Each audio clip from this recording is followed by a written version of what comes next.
علی امین گنڈاپور کی پہلے بشرا be be اور پھر علیمہ خان کے ساتھ پنگے بازی بالآخر ان کی وزارت اعلیٰ سے فراغت کی وجہ بن گئی۔ یاد رہے نومبر 2024 کے اسلام آباد لانگ مارچ کا سارا منصوبہ خود بشرا بی بی نے پشاور میں رہ کر ترتیب دیا تھا، لیکن 26 نومبر کو دھرنے کی ناکامی کا سارا مدعا انہوں نے یہ کہہ کر گنڈاپور کے سر ڈال دیا کہ وہ ڈی چوک سے فرار نہیں ہونا چاہتی تھیں، لیکن وزیر اعلیٰ نے زبردستی انہیں اپنے ساتھ پشاور کی طرف بھاگنے پر مجبور کیا۔ گنڈاپور نے عمران خان کی اہلیہ بشرا بی بی کے بعد ان کی ہمشیرہ علیمہ خان کی ناراضی تب مول لی جب انہوں نے ان کو ملٹری انٹیلیجنس کی ایجنٹ قرار دے دیا اور اس حوالے سے ایک ویڈیو بیان بھی جاری کر دیا۔ علی امین گنڈاپور کی یہ حرکت ان کی وزارت اعلیٰ کے تابوت میں آخری کیل ثابت ہوئی۔ عمران خان کی اہلیہ اور ان کی ہمشیرہ سے مسلسل مہاذرائی نے گنڈاپور کو اپنے کپتان کی گڈ بکس سے نکال باہر کیا، جس کے بعد ان سے استعفیٰ مانگ لیا گیا۔ پارٹی ذرائع کا کہنا ہے کہ گنڈاپور کے علیمہ پر سنگین الزامات دراصل اس کشمکش کی آخری کڑی تھی جو طویل عرصے سے پس پردہ جاری تھی۔ گنڈاپور اپنی جارحانہ طرز سیاست اور غیر لچکدار رویے کے باعث پہلے ہی تنقید کی زد میں تھے، جبکہ علیمہ تنظیمی معاملات میں پارٹی پر غلبہ حاصل کر رہی تھی۔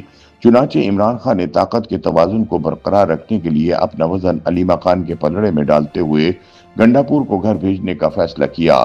تجزیہ کاروں کے مطابق یہ معاملہ محض شخصی اختلاف نہیں بلکہ تحریک انصاف کے اندر جاری اس خفیہ جنگ کی علامت ہے جس میں وفاداری کا پیمانہ نظریاتی وابستگی کے بجائے شخصی قربت بن چکا ہے۔ گنڈاپور کی رخصتی اندیہ ہے کہ پارٹی کی باغ ڈور اب عملی طور پر عمران خان کی قریبی خواتین یعنی بشرا بی بی اور علیمہ خان سے قربت رکھنے والے لوگوں کے ہاتھوں میں جا چکی ہے۔ یاد رہے کہ گنڈاپور کی جگہ نامزد ہونے والے نئے وزیر اعلیٰ خیبر پختونخوا سہیل آفریدی کی سفارش بشرا بی بی نے کی ہے۔ ذرائع کا دعویٰ ہے کہ عمران خان کئی ہفتے قبل ہی علی امین گنڈاپور کو ہٹانے کا فیصلہ کر چکے تھے، لیکن آخری ملاقات میں ان کی جانب سے علیمہ خان پر سنگین الزامات عائد کرنے کے بعد معاملات انتہا کو پہنچ گئے۔ ناقدین کے مطابق وزارت اعلیٰ سے گنڈاپور کی فراغت کے بعد واضح ہو گیا کہ عمران خان کی دو قریبی خواتین یعنی ان کی اہلیہ بشرا بی بی اور بہن علیمہ خان کے ساتھ ٹکر لینا اتنا خطرناک ثابت ہو سکتا ہے۔ سینئر صحافی انصار عباسی کے مطابق کبھی پارٹی کے طاقتور ترین رہنماؤں میں شمار ہونے والے گنڈاپور علیمہ خان کے ساتھ اقتدار کی کشمکش اور بشرا بی بی کے ساتھ پرانی خلیج کے بعد سیاسی طور پر کمزور پڑ گئے تھے۔ گنڈاپور اور بشرا بی بی کے درمیان اختلافات کی ابتدا گزشتہ سال تب ہوئی جب پی ٹی آئی نے اسلام آباد کے ڈی چوک کی طرف احتجاجی مارچ کا فیصلہ کیا۔ گنڈاپور نے اس وقت سیکورٹی وجوہات اور حکمت عملی کے تحت ریلی کو سنجانی پر روکنے کا مشورہ دیا، لیکن بشرا بی بی نے گنڈاپور کے اعتراضات نظر انداز کرتے ہوئے ڈی چوک جانے کا اعلان کر دیا۔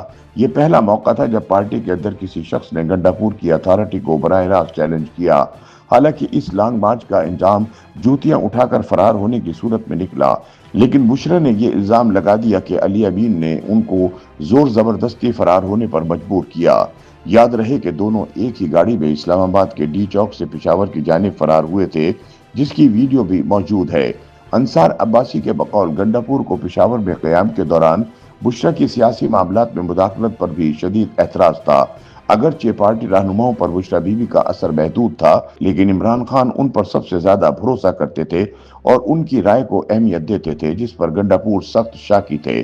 لیکن گنڈاپور کا زوال تب آیا جب انہوں نے دعویٰ کر دیا کہ علیمہ خان کو ملٹری انٹیلیجنس کی مدد مل رہی ہے۔ انہوں نے الزام لگایا کہ ملٹری انٹیلیجنس کی جانب سے علیمہ خان کو پارٹی کی اگلی چیئرپرسن بنانے کی مہم بھی چل رہی ہے۔ تاہم گنڈاپور نے علیمہ خان کو چیلنج کر کے سرخ لکیر عبور کر لی تھی، جس کا خمیازہ انہیں وزارت اعلیٰ سے فراغت کی صورت میں بھگتنا پڑا۔ یوٹیوب پر گوگلی نیوز دیکھنے کے لیے youtube.com کی سرچ بار میں googly news T V type کریں۔ گوگلی نیوز کے پیج پر سرخ رنگ کے سبسکرپشن والے بٹن پر کلک کرنا نہ بھولیے۔ یوٹیوب پیج پر اپلوڈ ہونے والی ویڈیوز سے باخبر رہنے کے لیے بیل آئیکن پر کلک کیجیے۔ آپ کو ہر نئی ویڈیو کے بارے میں نوٹیفیکیشن موصول ہو جائے گا۔